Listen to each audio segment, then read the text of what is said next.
Hello, and welcome to Channel 444. I'm Jamila James from AP Art History, your main host today. And today we're talking about Petra. Petra is a beautiful city in Jordan with lots of beautiful architecture, such as a 6,000-seat theater. That's a lot of seats. And amazing water systems for its time, such as pools, lush gardens, and fountains, and they have great trading sites. And getting more into said amazing architecture, they have amazing temples and tombs and more that was mainly inspired by Rome. I'm going to get into that in a second. And these architectural sites are usually made out of cliffs, and that's really fascinating to me because wow, it's like hard to explain how it was made, but they kind of just like build on the cliff, and that was very interesting to me because I don't even know how someone would do that today. But anyways, sadly, Petra is a city that did not start off very wealthy. They actually had to build their way up from rags to riches, which was one of our questions on the slide.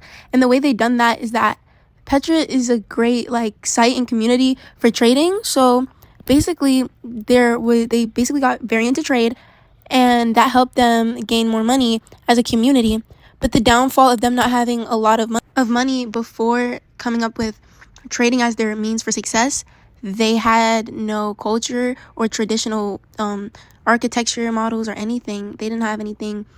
They didn't really have their own mark on architecture. So what they basically did is called fusion, where you take other things from different things to create something brand new. So they took other people's culture and traditional architecture to form something new for themselves. And that's why a lot of these temples and tombs are inspired by Rome. And if I know my explanation for fusion wasn't that good, so an analogy would be like if you ever grew up watching like Steven Universe, like the crystal gems, they have like this little fusion dance they do, and then they become one gem.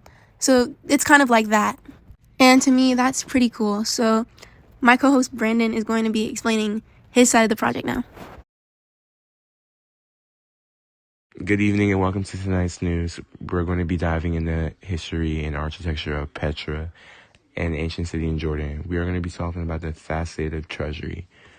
Its features are columns that support the roof, a triangular pediment above the columns, and other elements which shows Greek influence.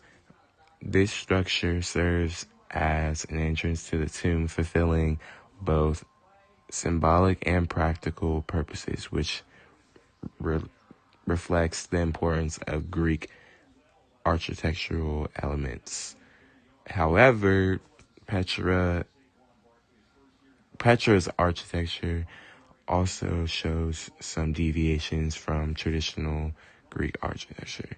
These include column, symmetry, stone, and unique functionality, setting apart from Petra and Greek things. Yeah.